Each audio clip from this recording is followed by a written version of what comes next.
It's time to rank every single 2023 movie that I watched this year. What's going on, guys? I'm Chris, and welcome to my final video of 2023. Today, I'll be ranking all 54 2023 films that I saw in a big old tier list, but before I get into this thing, be sure to hit that like button. It's your last time to do it this year. Subscribe and hit that notification bell to help me reach my goal of 100,000 subscribers here on the channel. It would mean a lot. And go show some love to the Unusual Couple podcast. We have tons of content planned for 2024, and we can't wait. And without further ado, let's just dive into this thing. All right, so the tiers I have today are S tier, A tier, B tier, C tier, D tier, and F tier, and I do have a top 10 favorite films of 2023 that went up yesterday, so be sure to check that out if you haven't already. Again, these are all the movies I've seen, so the top 10 you guys already know, but there's 44 other films that I'll be placing on here, so let's just get down to business. These are in no specific order, by the way, they're fully randomized, and starting us off just so happens to be Knock at the Cabin, which was the first movie I watched this year. This is M. Night's latest movie with Dave Bautista, with Jonathan Groff, with Rupert Grint, who plays Ron in the Harry Potter films. This is a C-tier movie. It was entertaining enough. I think the issue with it in retrospect, and I actually talked to a lot of people who had the same issue, is it's a Shyamalan movie. You go to an M. Night Shyamalan movie expecting some crazy twist, and this movie didn't really have one. Perhaps the twist was there was really no twist. So it wasn't your conventional M. Night movie, so maybe we have to give him props for that, but it isn't the most memorable either. The clear standout in this movie is Dave Bautista, really committing to serious roles. I think he's got a bright future ahead of him, especially because he's no longer Drax. He has more creative freedom as an actor, and I'm really curious to see what he's got in store for us. Next, we've got Sharper, one of the more surprising movies I've seen this year. It was an Apple TV Plus original with Julianne Moore, Sebastian Stan, an absolutely loaded cast. I'm forgetting some of the names, but if you go check out on IMDb, you'll be like, wow, I didn't know this person was in the movie. John Lithgow being one of them. So I'd say Sharper is like B tier. B to C range. The movie had some really great twists and turns that got me good.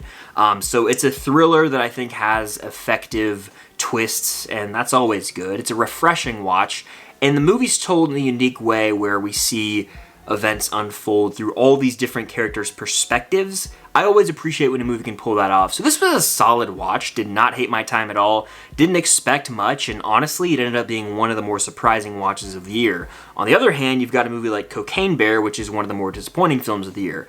Though I can't really call it disappointing because I had extremely low expectations going in. It's not an outright F tier movie, but it is going in D tier. Cocaine Bear was borderline unwatchable at times. There were a few saving graces, specifically Alden Ehrenreich's performance, who is fantastic. He had himself a year in between this movie, Oppenheimer, and he was in another film I didn't check out, but Alden Ehrenreich can really act, and he gets to show that here through his comedic chops. O'Shea Jackson Jr. was also in this film, and their chemistry was a standout, but this movie's just stupid screwball comedy that doesn't really land for me. None of the characters are particularly likable, and all around, the movie's just way too stupid. It doesn't have a lot of heart, and the jokes don't land, so it's a really shallow comedy that's just trying to be like, look, it's a bear hopped up on drugs, and that just can only go so far. It's a throwaway movie. Unfortunately, it's Ray Liotta's last role as well. Rest in peace to a cinematic legend. Moving on, we've got The Iron Claw. I never reviewed this movie on the channel, but I did talk about it on my Letterboxd, which you guys should go check out if you have not already. It's at Filmstock. It's linked down below in the description of every single one of my videos. The Iron Claw, if you guys haven't watched my top 10, is in the top 5. I won't say where, but this video is probably going to give it away anyway. It's an S-tier movie for me. It really blew me away. It floored me. Across the board, this movie is well acted. Zac Efron should get nominated. The actor who plays the father, I believe his name is Holt. I always mispronounce his last name. He's outstanding here as this father who you kind of grow to hate over the course of the movie because he's so hard on his kids. And Jeremy Allen White, of course, is just really solid in everything he does. And that's the case here as well. Even shout out Lily James as one of the love interests in the film, Zac Efron's character. So The Iron Claw is a story of brotherhood. It's a story of family. But above all else, it really tackles these ideas of legacy, how far you're willing to push yourself, societal pressures and expectations. It blended all these concepts together really well to make an impactful movie. It's a devastating watch. My heart was broken for these characters in this film, and I cried. This movie emotionally shattered me, and it's one of the best made films of the year. It's very important to watch, and it shined a light on a real-life tragedy with this family, the Von Erichs, who were real-life wrestlers. So I gained a lot of respect for the sport of wrestling. We all know it's fake and, oh, wrestling staged, but behind the scenes, there's an emotional and a physical toll that it takes on these wrestlers, and this film shined a light on that. Give Zac Efron an Oscar nomination. I don't think he should win. I'll talk about who that should be later in this video. But Zac Efron at least deserves a nomination because The Iron Claw is his best work, and this film floored me. It really did blow me away and damn near left me speechless as the credits rolled. I cannot recommend this film enough. One of the strongest of 2023 for sure. Moving on, though, we've got Tetris, another based on a true story film. And I watched this one really recently. I know it came out in like April on Apple TV+. I was underwhelmed. I thought it was still like a 3 out of 5 type movie, but I wanted to love it so much. I'm a sucker for these biopic type of films based on a true story that sort of chronicle the rise and fall of like a tech company, a game, any company in general. And this one is a bit shallow, in my opinion. Taron Egerton, great in the role, but there's not much meat on the bone here. I felt like it was just constantly introducing new characters, and we never really got to know much about them. The movie really does just throw you right into the middle of it from the start, and the pacing was a little off because of that. Interesting story, for sure, but I wish there was more of an emotional connection with this one, because stylistically, I dug what they were doing. There's some cool transitions that looked like Tetris, this really cool pixel animation, but through and through, I was a little underwhelmed with this one. I'll put it at the top of C tier. I wish I could go B tier with it, but Tetris has escaped my mind, and I watched it pretty recently, so it just fell behind, unfortunately, when compared to a lot of these other films. Moving on, we've got Disney's Haunted Mansion. I'm a sucker for that Haunted Mansion ride at Disney World. It is a favorite of mine. It scarred me as a child a bit, sure, but I've moved on from that and I have a lot of nostalgia for it. How can you not love it? It's a great way to cool down if you're at the Disney parks in Magic Kingdom, and this movie is based on the original ride from Disneyland, at least the aesthetic of the mansion itself. You've got Owen Wilson, Lakeith Stanfield, Rosario Dawson, Danny DeVito, really loaded cast here, and the movie's funny. Owen Wilson in particular is a standout, Danny DeVito is great always, but the movie is a family-friendly, sort of spooky season film. It's not a hardcore horror movie, but I feel like this could be a good gateway horror movie for a younger audience. It's got the creepy vibes, it's something you can gather around the family and watch. It's not going to blow you away. In fact, the movie does move a bit too slow, and it's a bit jarring. Like the first 30 minutes or so, scenes will play out, and you'll be like, wait, I want to see the resolution of that, and then it'll just do a bit of like a time jump, so it's a little confusing, honestly, the way they sort of edited the film together, but Lakeith Stanfield gives a damn great performance here. Honestly, at times, it was like too good for the movie he was in. So that was interesting. He was so good in this role, it almost felt like he was going for an Oscar in another film, but I like the cast. Will I watch this one again? Probably not, but if it's on Disney Plus and October rolls around and I'm like, hey, I want to throw on the Haunted Mansion for some background noise, maybe I'll go to it. So I put it in C tier, probably like right in the middle. I'd watch it over Knock at the Cabin, but I do think I was a little more intrigued by the Tetris premise than Haunted Mansion when looking back on the films. Moving on, though, we've got Insidious: The Red Door, the 5th and final Insidious film. Fun fact, I watched Insidious 1 through 4 and 5 for the first time ever in 2023. It's a horror franchise that I'd neglected for far too long, and I have more to say about it in one of my recent tier list videos you can check out linked up above. But Insidious: The Red Door was a bit of a lackluster finale in my opinion. The main reason being is that the entire plot of this movie focuses on Dalton, off at college, and Josh, played by Patrick Wilson, and neither character remember the events of the first two films pretty much, because they had their memory wiped at the end of the second movie. And we as the audience know everything they went through and all the trauma they underwent but had wiped from their brain. And so they're trying to figure out what happened to us when we as the audience already know. And so it's a little uninteresting because we're kind of just like, let's just go ahead and let them figure this out so we can move on with this thing.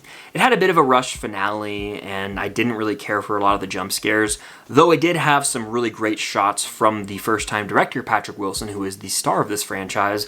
One in particular early on, and the whole MRI scene was probably the most riveting and thrill-inducing of the entire movie, so it was a fine enough send-off to the Insidious franchise. The first two films, directed by James Wan, clear any of the other Insidious movies in my opinion, but this was fine enough. I'd probably go C tier with it. I'm looking at this right now. I'd probably put it at the back of C tier. I think Knock at the Cabin might be a little stronger just because of Shyamalan's direction and Batista's performance. But these movies are pretty comparable in terms of rewatchability, so C tier feels appropriate for me. But moving on, we've got Thanksgiving, directed by Eli Roth. I saw this film in theaters. It's the second movie I've ever seen in theaters where I was the only person in the auditorium, and that's the way to go, let me tell you that much.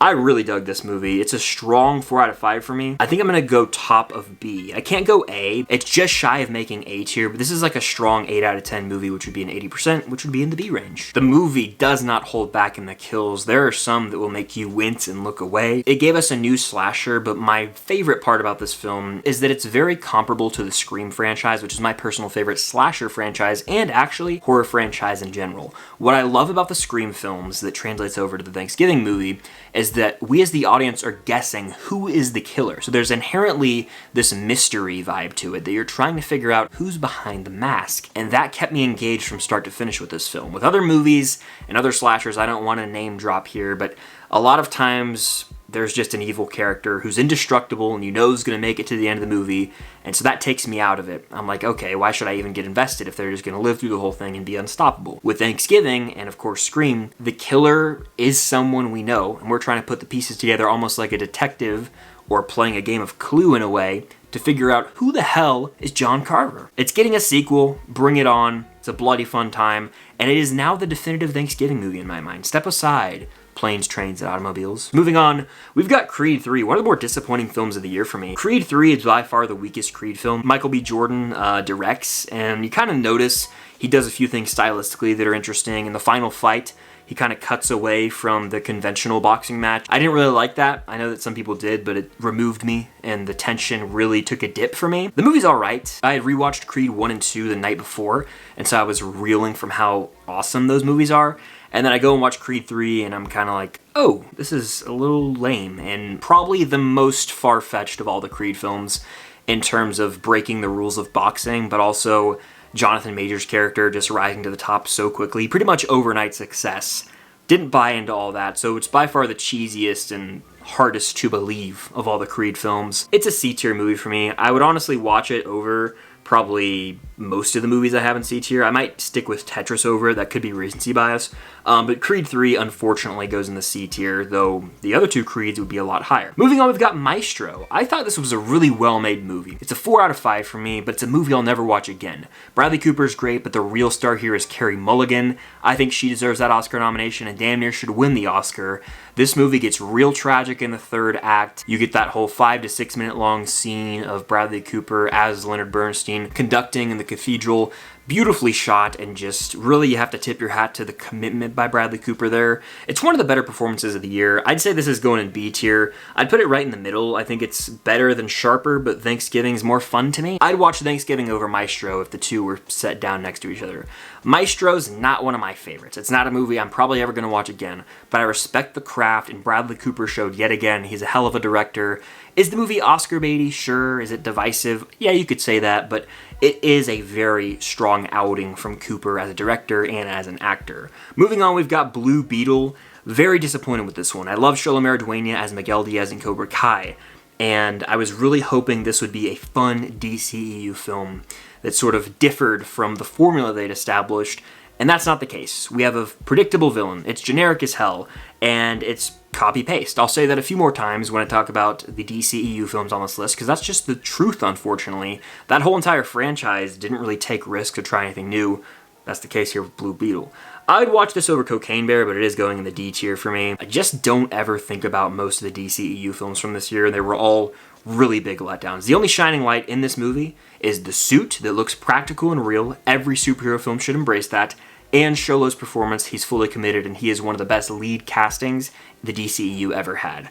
Moving on, we've got Disney's Wish. The more I think about this movie, the less I care about it. Ariana DeBose shines, Chris Pine's great as the villain. The soundtrack slaps, but not as hard as you would hope. The one standout song is the main song. I think it's called So I Make This Wish, or just Wish, whatever the hell it's called. It is the song from this movie, and the plot is pretty cheesy, pretty cliched. It ends on a pretty lame note. The thing that kind of irks me when I look back is like, this is the movie they picked to celebrate 100 years of Disney. This movie? I mean, it's fine. Don't get me wrong. I think I gave it like a 3.5. It's more like a 3 or a 2.75 right now.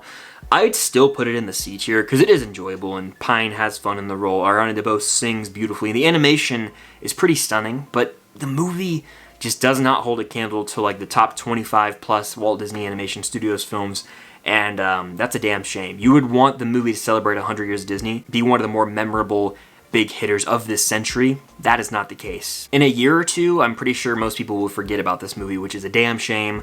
I'm gonna put it in C tier. I'll put it like right here. I think Haunted Mansion's a stronger watch. Next, we've got Oppenheimer. Spoilers for my top 10 list. It's my favorite movie of the year, so it's going to the top of S tier. No other movie this year captivated me this much. I actually have become obsessed with Oppenheimer. I've seen it twice in theaters, once in IMAX, one in Dolby. I have the 4K, I watched it. I watched all the special features. I read the screenplay, and I've just been reading up on Oppenheimer as much as possible because this is one of, if not my favorite Nolan films. When I first saw it, it was like top 5. The more I sit with this film, it ages like fine wine. Calling back to the Oscar talk I had earlier in this video with Zac Efron, I think Cillian Murphy should win the Oscar for Best Lead Performance. This is just a powerhouse film from Christopher Nolan. The performances are outstanding. Ludwig Göransson's score was literally in my Spotify Wrapped. It's one of my most listened to pieces of music this year. It soothes me, but it's also a daily enhancer. If you guys need a cheat code through life, Oppenheimer score. While you edit, while you run, while you walk, while you do your work, it is a cheat code. You're welcome. Listen to it on a loop. You will feel better mentally and be more tuned in. This is the movie of the year to me. It's going to be hard for any movies to top this for me this decade. This is an achievement in filmmaking, and I think it's going to be the movie that finally gets Nolan the Best Director win and the Best Picture win. Moving on, we've got Aquaman and the Lost Kingdom. Honestly, screw it. This is going to be the first F tier movie. This movie is garbage. It's disastrous almost. It's so clear too that no one cared. The movie went through production hell, and it's not really like James Wan's fault. Like, the movie was going to, I believe, continue the DCEU, and then James Gunn came in and they were like, we're ending the DCEU, so this movie's existence is irrelevant. That's really no one's fault. I don't even know why they released the movie. I guess to try and make some money. The only standout here is on this poster, Patrick Wilson and Jason Momoa's chemistry. Other than that, highly forgettable film with god-awful CGI and a generic-as-hell villain. I pretty much just described most DCEU films, though. Next, we've got John Wick Chapter 4, one of my favorites of the year, and one of the definitive action films of our lifetime, in my opinion. I'm dead serious. It is impressive what they pulled off in this movie. The overhead one-take shots, the prolonged action sequences, but above all else, the heart. This is the most humanized we see John Wick out of all 4 films. It's a deserved payoff for this character and a beautiful ending to the action hero played by Keanu Reeves. This is an S-tier film. I'll put it behind the Iron Claw, but man, did this move me emotionally in that theater. And seeing it in IMAX, the sound was booming. I was immersed from start to finish. That 2-hour, 49-minute runtime went by in the blink of an eye. This is the strongest John Wick film and one of the strongest action films I've ever seen in a theater. Really did blow me away in terms of just action filmmaking and pushing the boundaries of what's possible. Gotta watch John Wick 4 if you haven't already. It's a damn great movie. Moving on, we've got Shazam! Fury of the Gods. This is alright. I think in my recent DC ranking, I had it like behind Blue Beetle or something, so I'll put it in the D tier behind Blue Beetle. It's a movie that's regressed for me. I thought it was fine, enjoyable enough when I saw it. I was like, it's entertaining, whatever. Whenever I go back and think about it now, the third act of this movie is absolutely ridiculous. The movie's unfunny, and it's so forgettable. It really did play it safe, which at the time I was like, that's fine. Not every movie needs to be, you know, changing the game of the comic book movie genre, but like most DCEU films, this is just so forgettable and has no creative flair. It just feels like a product that's pumped out to try and make money, and it's just desperate in a way. No one really wanted to be there, but I will shout out Rachel Zegler. I love her in this movie, and just in general, she's great. When compared to the first Shazam, this is a big step down, and it's just really forgettable, which is a word that, like I've said so many times in recent videos, you could stamp the word forgettable on the DCEU, and that's all she wrote. Next, we've got Saw X. I want to play a game. Big Saw fan, for those who didn't know. I have a ranking of all the movies, and I've talked about Saw quite a bit on the channel. I really dug this one, so much so that I'm putting it in B tier, right here, right behind Maestro. Saw X is disturbing. In fact, it is the most disturbing Saw film of the bunch to me. The leg trap, specifically the sound editing in that, where you hear bone crunching, I had to look away in the theater. John Kramer, Jigsaw. He's a fascinating character, and this is all about him. This is a character study. It's a slower burn, and it becomes a sort of revenge tale, as we find out. It's got great twists and turns. I don't think it's the strongest Saw film. Nothing will ever top the original to me. But a big reason I love Saw is because of Eric from Pretty Much It. His commentary tracks guide me through that franchise, and honestly, is the reason I love the Saw franchise so much. I can't wait for the 11th film that comes out in 2024. But Saw X was a win. It was a return to form, and it put the characters above the blood and gore and the traps which is why it's one of the stronger outings. Next, we've got Wonka. This movie was delightful. I'm gonna put it in the B tier, probably right behind Thanksgiving, actually.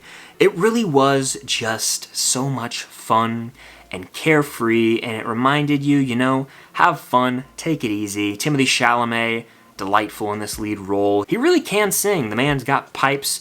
The movie just oozes charisma, and I gotta shout out Hugh Grant as the Oompa Loompa. This movie's one of those that's kind of growing on me the more I think about it. It's not marketed as musical, but I'm a big musical guy, so it was right up my alley. And yeah, Wonka really is sort of the holiday season hit of the year, I feel. Next, we've got The Holdovers. This movie's gonna get nominated for Best Picture. Giamatti's gonna get nominated for Actor. It's gonna get nominated for tons of Oscars. It is a new Christmas season classic. I'll sit right here and say it.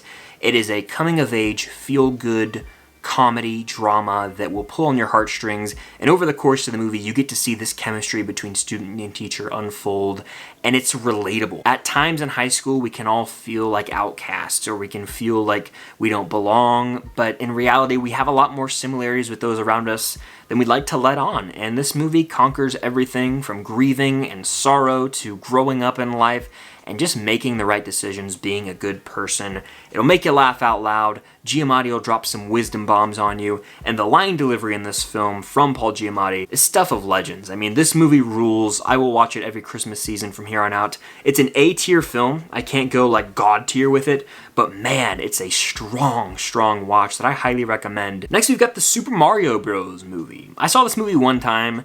Wasn't crazy about it. In fact, I'm going D tier with it. I'd probably watch Blue Beetle over it, but I'd watch this over these two films. To me, this just came off as blatant product placement for Nintendo and Mario. I didn't feel anything watching this. It literally just felt like a product that was put out to be like, let's make $1 billion. And it sure as shit worked. So there you go. It's a $1 billion club movie with no heart, in my opinion. Next, we've got Guardians of the Galaxy Volume 3. This is another S tier film on this tier list. It's going right here, right behind Oppenheimer. What a beautiful send-off to the Guardians. And I know I've talked about the Guardians a lot lately, so I want to try and say something different. I'll highlight this moment in particular. At the end of the film, when Dog Days Are Over plays, and Peter Quill goes and sees his grandfather, that's one of the most emotional moments I've had in a theater this year. It was so beautifully done, and for Peter Quill as a character to have that full circle moment where he finally gets to come back to Earth after all those years away. Beautiful. James Gunn knew these characters in and out. Everyone got the perfect send-off, and this movie is a perfect send-off to this group of characters. I'll cherish Guardians 3 forever. Next, we've got Barbie, the highest grossing film of 2023. I'll put Barbie in the B or C tier. I mean, the more I think about it, I'm like, yeah, it was a phenomenon, but I personally probably won't watch this movie again. I'm just Ken's banger. It's got an important message for sure.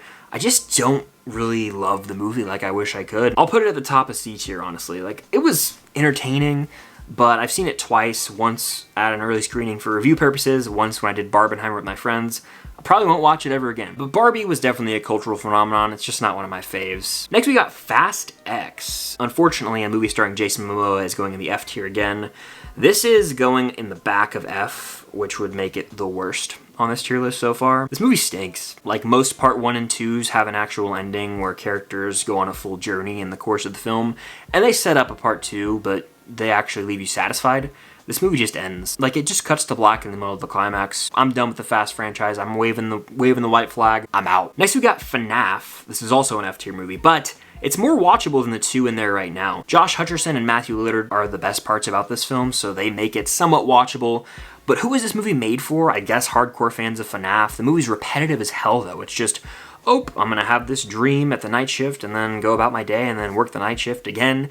And it just screamed blatant fan service at the end of this movie. It got so stupid, and I never really felt any of the stakes or tension. It also was not scary. It was surprisingly boring for a horror movie. The game could be fun. This was not. Next, we've got The Little Mermaid, the Disney live-action remake. This was a strong outing, and one of the better Disney live-action remakes. Really surprised me. The music was awesome, specifically Wild Uncharted Waters, which is a new song for Prince Eric.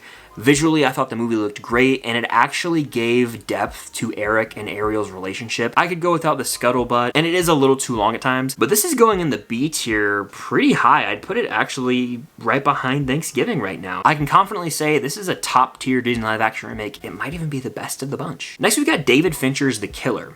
This was one of the more underwhelming movies of the year for me. Love David Fincher, I've seen every single one of his films, and this was just not what I thought it would be. It's honestly all inside of Michael Fassbender's character's head, and he's great in the movie, don't get me wrong, and it's definitely got Fincher written all over it, but the movie's a little anticlimactic and just wasn't at all what I thought it was going to be, so maybe that's on me for having a certain set of expectations, but this doesn't hold a candle to his other dark thriller films such as Seven, Zodiac. I'll put this in C tier, probably right here. I think I'd honestly watch Creed 3 over it. It's a bit of a quicker watch, but The Killer was pretty unmemorable, which hurts me to say because I love David Fincher, but his last two movies have missed the mark for me. Moving on though, we've got Spider-Man Across the Spider-Verse.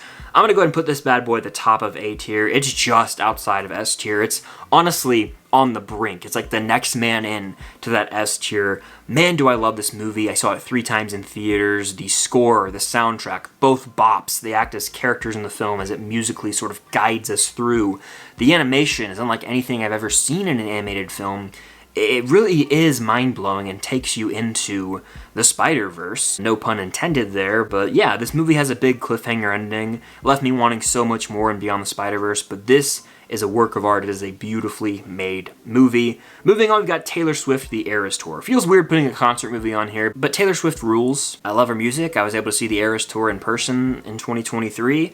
I won't go like S tier with this because that's reserved for like God tier stuff, but the Eras Tour is going to go in the back of A tier and it's not going anywhere. I love Taylor Swift. I had to represent the Eras Tour movie in this. It's vastly different than everything else on here because it is a concert movie, but that's not coming out of A tier. It is an achievement, and Taylor Swift single-handedly boosted the damn US economy this year. She's a queen. Next we got Transformers Rise of the Beast. This movie was a drag to sit through in theaters. Just didn't care at all. I'm putting it at the damn near back. I think I'd watch it over Fast X right now, but this movie's a stinker, a certified stinker. Next we've got Gran Turismo. This is probably everyone's most watched movie trailer from 2023 because they played it incessantly in theaters. I watched this on Netflix. It's actually the last 2023 movie I caught this year. It was a pleasant surprise. David Harbour, who plays Hopper in Stranger Things, is awesome here. He's sort of a mentor figure in the film.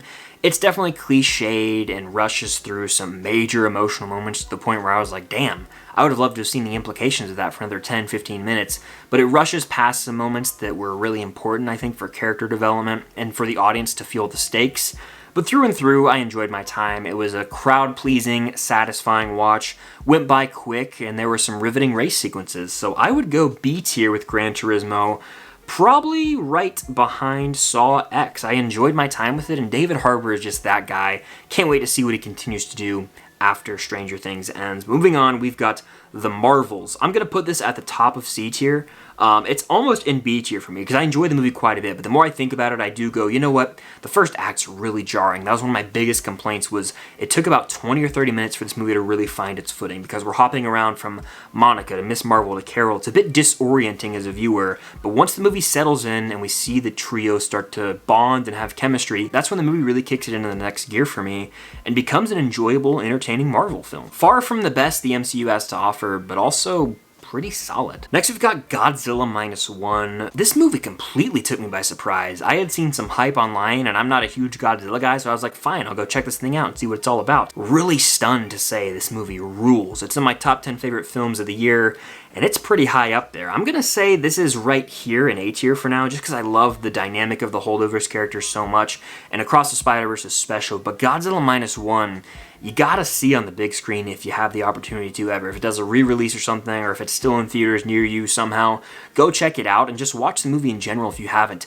It puts the characters at the forefront. It is not about Godzilla. It's about these human characters, and you really feel a connection to them, making the movie special. Of course, Godzilla is awesome and epic as hell, and honestly a straight-up villain in this movie, but the characters and their emotional journey is what this film's all about, and that is why it stands out in a crowd of other Godzilla films that are all about monsters and destroying things. Next we got The Hunger Games, The Ballad of Songbirds and Snakes. This is one of my top 10 favorite films of the year. I'm going to put it in A tier right behind Godzilla Minus One.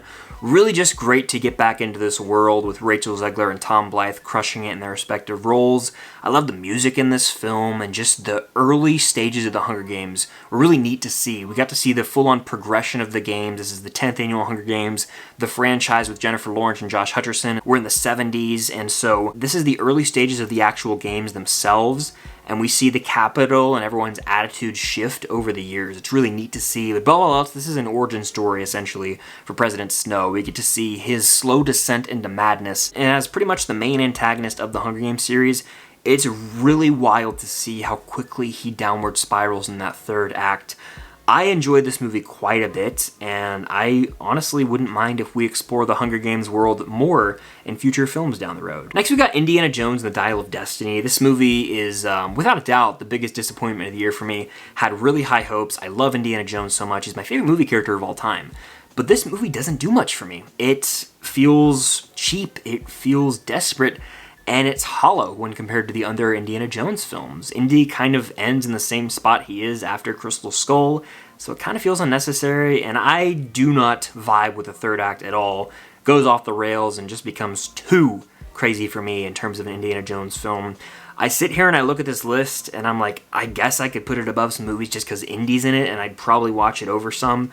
I'll still go C tier just because I have a soft spot for Indiana Jones, but I can't go terribly high. I'd put it like right here. I'd probably watch it over these movies, but all of these probably take the cake over Indiana Jones and the Dial of Destiny. The movie's so damn long and honestly boring. That's not what an Indiana Jones movie should be, and unfortunately this movie fails to really be riveting or exciting. Aside from the first 20 minutes, which honestly should have been the entire movie. We should have just had another adventure with young Indy de-aged. I'd be all in for that. Moving on though, we've got Elemental, kind of a dud from Pixar. The movie's still well made and has some emotional moments, but Pixar didn't really knock it out of the park here, and I thought they would because this original concept is neat, but the main plot that sort of accompanies it, we've seen it before. It's pretty predictable. I'll still go C tier with Elemental. I'll put it like right here, actually over Wish. I think it's a bit stronger of a movie, but a lot of C tier films this year, which are like fine enough, but could have been so much more. Then we've got American Fiction. This is a strong film from 2023. I'm gonna put American Fiction at the very top of B tier. It's a very strong 4 out of 5, almost a 4.25 out of 5 for me.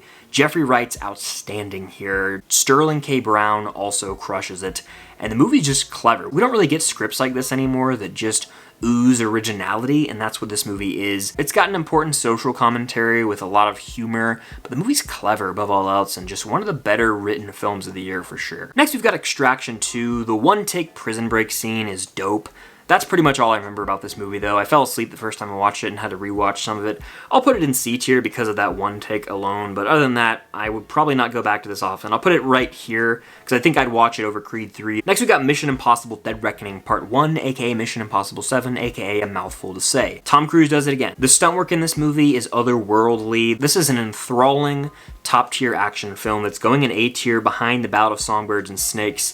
It's not the best Mission Impossible film, but this is the premier action franchise today, and Dead Reckoning is just further proof of that. When Tom Cruise does the motorcycle jump and then is just free falling there into the parachute onto the train, that is cinema. Next, we've got Louis Tomlinson, All of Those Voices, another one of those musical films I watched. This is a documentary. Louis Tomlinson being one of the members of One Direction. This chronicles that time period and then his transition into a solo career, but also gives a lot of depth on his backstory, and it just made Louis all the more likable. He's already such a lovable dude, but this just really gave us a glimpse into his life and his transition out of One Direction and being a father, as well as the loss of his mother and how that hit him hard emotionally. It's a really well-made documentary. If you're a fan of One Direction or Louis Tomlinson's music, or just have any interest in general, I think it's worth a watch. This really painted a picture of his life and made him such a likable guy. He already was, but it just made me love him even more. And I actually saw Louis in concert in July. It was really cool, especially after watching his documentary. So as this is a sort of unconventional film, I'm doing the same thing that I did with Taylor Swift, the Eras Tour movie. I'm putting it in A tier just to sort of acknowledge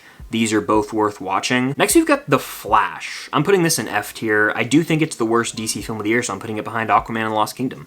The third act is unforgivably bad and turns into a CGI atrocity. The more I talk about this movie with people and see online discourse and just discuss it, it's disastrous. I'll never forget how hyped up this movie was when it came out at CinemaCon. People were like, this is one of the greatest superhero films ever. Those people are dead silent now. It's kind of fishy if you ask me, but yeah, this movie had the most artificial hype of all time and is super forgettable. Next, we've got Air. I thought Air was a solid watch. I also was falling asleep in the theater when I was watching it because I saw it at a bad time of day, on a bad day, for me personally. It's still a B tier movie. I gotta watch it again. I bet it'll go up to that A tier, but I'll put it right above Sharper. Just a fascinating story. Ben Affleck and Matt Damon are great. Bateman's awesome. Viola Davis. It's about Nike pitching the shoe to Michael Jordan. It's a fascinating watch. Moving on, we've got Quantumania. I have the Marvels in C tier, so Quantumania's go in there too. Both films, fine. Quantumania I was a lot higher on when I first saw it, but it has regressed for me ever so slightly since that first ever watch. I'll put Quantumania somewhere in C tier. I'll put it right here because I do think I'd watch Dial over Quantumania today, but I still believe in my heart of hearts there's enjoyment to be had in Quantumania, but I am more aware of the flaws ever since I first watched the film nearly a year ago now. Next we've got Talk to Me. This is the scariest movie of the year and probably the most disturbing movie I've ever seen in theaters. It's another A24 hit. It's an original horror movie, and man, will it shake you to your core. It's not for the faint of heart. It's a very disturbing film at times, but it's super clever, and that ending has not escaped my mind. Honestly, I'm gonna put this movie at the back of A tier. It's such a well-crafted horror movie, and the ending is brilliant. Next, we got Dungeons and Dragons: Honor Among Thieves, a movie that took me by surprise. I thoroughly enjoyed this one. I think a lot of that is due to Chris Pine being a leading man here, but the chemistry between the cast in general was cool. It was great to visit this fantasy world, and I really just enjoyed the story. It was a cool play on the Dungeons and Dragons game. I'm going B tier with this movie, and honestly fairly high. I would watch this over a lot of the movies in B tier right now. In fact, I'm gonna put it right here in B tier. I wish I got to see this one in theaters. I had to settle for streaming, but Dungeons and Dragons, bring us the sequel, please. Next, we've got The Creator. Without a doubt, one of the most disappointing movies of the year, and unfortunately a D tier film. Now, I do think it's at the top of D tier. The movie had me for about the first act, and then it just really fell off. But there was a moment early on where they're like riding in these gunships, and a certain song starts to play, and I was like, oh my gosh, this movie's about to be one of my favorites of the year. And then it just drastically declined. The third act falls off a cliff, and it becomes a conventional story we've seen a million times, and with not a lot of emotional depth. The ideas are there, but the execution is poor because it doesn't really dive into the relationships here. It's trying to have this commentary on AI and society as a whole, and it just doesn't feel right. It's very forced and artificial because you don't really resonate with the characters the way we should, and that's kind of a testament to the poor writing of the movie. Visually, outstanding. You can tell with an $80 million budget, they pulled off a visually stunning movie here, and one of the best looking of the year, but there's not a lot of substance to accompany that. Next, we've got Megan. One of the worst movies of the year. I will never understand people liking this. To each their own. It's a cheap knockoff of Chucky with no over-the-top kills. The doll itself is so irritating, and the movie is just frustrating. I was annoyed from start to finish. This is probably the worst movie I've seen this year, actually, so it's going at the back comfortably. Dumpster fire to me. We'll never understand the hype. Next, we got Killers of the Flower Moon, Leonardo DiCaprio, Robert De Niro, Lily Gladstone, directed by Martin Scorsese. Really well-made movie. I'm gonna put this in B tier. Probably, this is so tough. I'm gonna put it like right here. It's almost at the top of B tier for me. It does not need to be 3 hours and 30 minutes. That is ridiculous, really. They could have trimmed an hour and a half almost out of this movie. But Leo's great, Lily Gladstone is heartbreakingly good, and the movie's important. It's one of those movies that you just gotta watch, despite the runtime. You'd be like, wow, that moved me. That was a really important message. But I will never watch this movie again, and that's how I feel about Killers of the Flower Moon. Next, we've got Teen Wolf the movie. I watched the show for the first time this year and fell in love with it. I went to a Teen Wolf con. I met some of the cast. Teen Wolf is my jam. I love that show. The movie wasn't the best, but I know a lot of people shit on it, and I am more forgiving of it because it brings back my favorite character. I won't say much if you haven't seen Teen Wolf, but it's definitely flawed. I get that. But it brought me to tears, and I don't care if I'm a sucker. I really enjoyed this. It is going in the C tier for me, and I enjoy it more than some of the other crap I watched this year. I'll put the Teen Wolf movie like right in the middle of C tier, like right here is about right. Literally like dead center in C tier. I'm just a sucker for a certain character in that show, and seeing that character back in the movie brought me nothing but joy and happiness. So yeah, that outshines all the writing in the Teen Wolf movie. Next we've got Scream 6, A tier. I'm gonna put it right above, actually, Talk to Me. It's probably my favorite horror movie of the year then. Yeah, I guess it is. This is sad to talk about now because this is the end of the Scream franchise. When Scream 6 was over, we were like, oh, I can't wait for 7. We're never gonna get that. No more Melissa Barrera, no more Jenna Ortega. Sad, but in retrospect, this serves as a really beautiful ending. The final moments are a nice little send-off to our newer characters, and it pays homage to all the past Ghostface killers in this film. This movie kept me guessing from the beginning. It took risks and did something new with the Ghostface killers, It is one of the top tier Scream films to me. Nothing will ever top that original, but this is probably the runner-up for me right now. Next, we got No Hard Feelings, a movie that took me by surprise. The marketing was alright. I do like Jennifer Lawrence quite a bit, but the movie wasn't just a stupid comedy. There was a lot of heart, and that's what really surprised me. I'm putting No Hard Feelings pretty high in the B tier.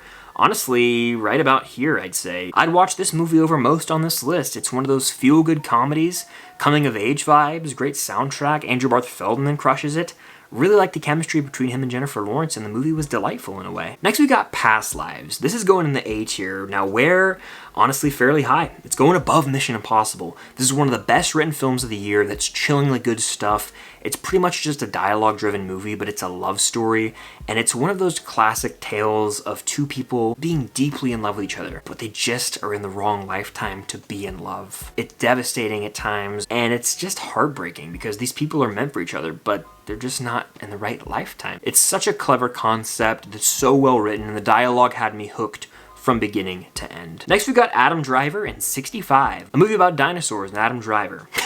One of the worst of the year. Honestly, I'm putting it like right here because I would watch The Flash over it because at least that has Michael Keaton's Batman, but 65 is forgettable. It's a dumpster fire. They tried to get you to care about this father-daughter sort of relationship, but it just didn't work. Next, we've got Blackberry, starring Glenn Howerton, who should get nominated for supporting actor. He crushes it here. This is just my type of movie, sort of a corporate rise and fall story of a tech company. Social network vibes in here. I'm surprised this movie wasn't written by Aaron Sorkin. It's just stylistically cool. It's a suave and sleek film, and it's a story that captivated me. This is one of my favorites of the year. I can't wait to own this on Blu-ray one day if it ever gets a damn Blu-ray release, but it's going pretty high. This might shock you. It's almost an S tier. If you guys haven't seen Blackberry, do yourself a favor. You will love this movie if you're a fan of films like The Social Network, like Moneyball, like Tetris even. It is significantly better than Tetris, by the way. But this is a creative film, tells the story of the BlackBerry phone. Glenn Howerton gives an Oscar-worthy performance. Jay Baruchel is awesome here. And the last movie on this list is Dumb Money. Another one of those movies that's my cup of tea. This is about the GameStop stock situation back in like 2021. So it's very relevant and recent in terms of being a biopic. I was literally on social media when this was all happening. I had friends buying into this GameStop madness. This is a strong outing for me. It's Craig Gillespie, who did Cruella and Pam and Tommy, and of course I, Tonya. Sebastian Stan does make an appearance here, but this movie has a stacked cast. It's endlessly charismatic, and you can't help but root for a sort of underdog story here. For me, I'm gonna put this at the top of B tier, almost an A tier. I wish that we got to see some of the scenes that were talked about in text play out at the end of the film because it felt a little rushed. But all in all, I really enjoyed my time with Dumb Money. But that does it for my tier list ranking of every 2023 movie I watched in 2023. 54 movies in total, which is a lot for me in a given year. I'll do this video every year from now on probably. It's a mouthful, I'm exhausted. But let me know your ranking of all the 2023 films you watched in the comments down below.